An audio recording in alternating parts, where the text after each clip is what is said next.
Tractor rally रोकी तो पटवारी और दिग्विजय एक ट्रैक्टर पर कलेक्टर ऑफिस ज्ञापन देने पहुंचे। जनता होती रही परेशान।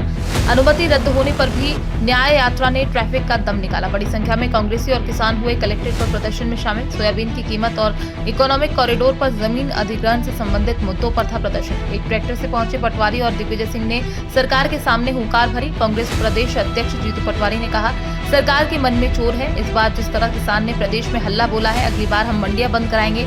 पटवारी ने सरकार को डरा हुआ और अलोकतांत्रिक बताया। डीसीपी ऋषिकेश मीणा और एडीएम रोशन राय ने किसान न्याय यात्रा संबंधी जानकारी दी। हमें अब खरीद केंद्रों पर, सारे खरीद केंद्रों पर हमारे किसानों का मंच बनना चाहिए और जो मानक में हमारे किसानों का माल ये लोग निरस्त करके और गुपचुप होकर व्यापारियों का माल वही जो है क्लियर करते हैं, उसको तुलवा लेते हैं, उस पर हमें ध्यान देना है।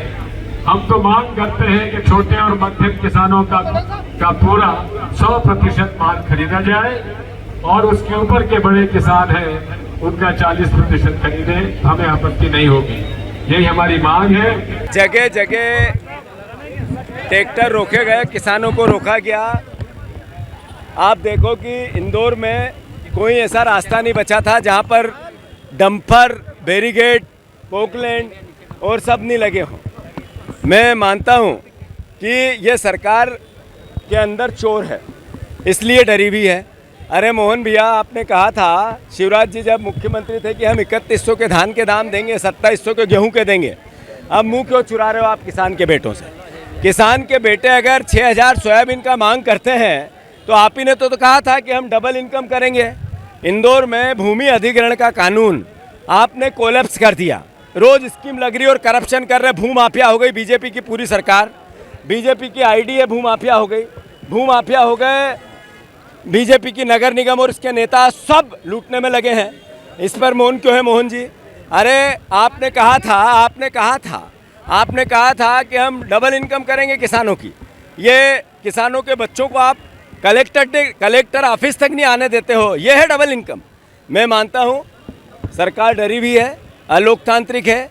आज पूरे मध्य प्रदेश में जिस तरीके से किसानों ने हल्ला बोला है, इस सरकार को एहसास हो गया होगा कि अगर आप किसानों के 3000 रुपया कुंटल के भाव नहीं दोगे, 6000 रुपया सोयाबीन के नहीं दोगे, आप 2700 गेहूं के नहीं दोगे, तो अगली बार किसान के बेटे मंडियां बंद कराएंगे।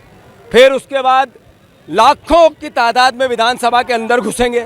मोहन भैया जागो, आपके खिलाफ षड्यंत्र हो रहा है और आप ही की पार्टी के नेता कर रहे हैं।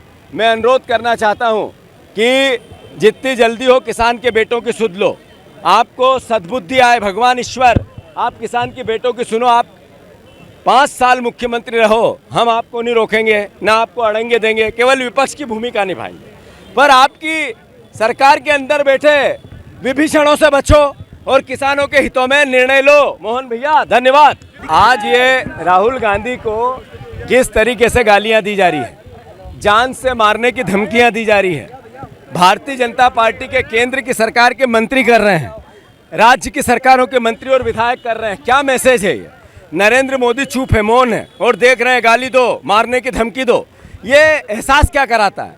एहसास ये कराता है कि राहुल गांधी जिसे डरते हैं नरेंद्र मोदी, नफरत करते हैं उनसे, इसलिए कि वो किसान के बेटों की बात करते हैं, गरीब की बात करते हैं, युवाओं की नौकरी की बात करते हैं, आरक्षण की बात करते हैं, संविधान बचाने की बात करते हैं। राहुल गांधी इस देश के मर्म को जीते हैं, गरीबों के लिए अपने आप को झोंक दिया, प्रेम प्यार मोहब्बत के लिए कश्मीर, कन्याकुमारी से कश्मीर तक पैदल चल लिए। इसलिए नफरत करते हैं। इसलिए नफरत करते हैं कि उनके पिता ने शहादत दे दी इस देश के लिए, शहीद हो गए। उनकी दादी ने गोलियों से छन्नी करा लिया अपने आप को। नरेंद्र मोदी क्यों नफरत करते हैं राहुल गांधी जी से? इसकी कांग्रेस पार्टी कड़ी निंदा करती है। ये जो आज कांग्रेस पार्टी के नेतागणों के द्वारा एक ट्रैक्टर रैली की जो अनुमति मांगी गई थी, पब्लिक ऑर्डर और ट्रैफिक को देखते हुए वो अनुमति पुलिस के द्वारा, कमिश्नरेट के द्वारा नहीं दी गई। और उसके बावजूद जो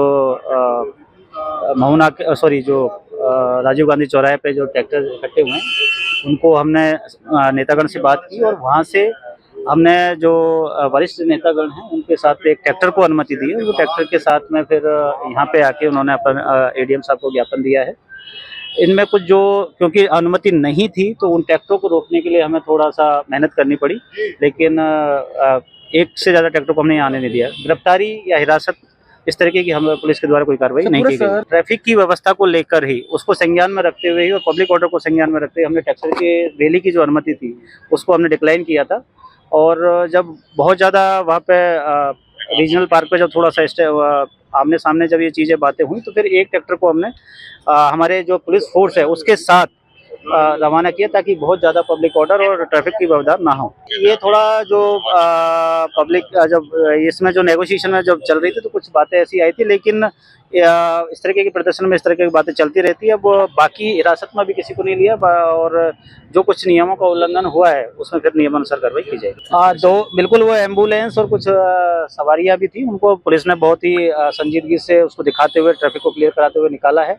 और न केवल रीजनल पार्क से बल्कि जो गुलजार कॉलोनी की चौकी है उससे भी हमने बहुत जल्दी उनको निकाल दिया और उसमें सारी खैरियत रही, कोई दिक्कत नहीं रही। इन्होंने जो ज्ञापन दिया, महामहिम राज्यपाल के नाम से ज्ञापन संबोधित किया गया है। उनकी जो प्रमुख मांग थी वो सोयाबीन के जो एमएसपी को बढ़ाने को लेकर उन्होंने यहाँ पर ज्ञापन दिया गया है। इन्हों को किसी भी प्रकार की अनुमतियां नहीं थी। पर जो नियमानुसार जो भी कार्रवाई होगी वो कार्रवाई की जाएगी। अब इसमें मेरे पास अभी तक जानकारी नहीं है, इसमें पुलिस हमारे काउंटर पार्ट के द्वारा जानकारी प्राप्त होती है, आपको बता दिया जाएगा।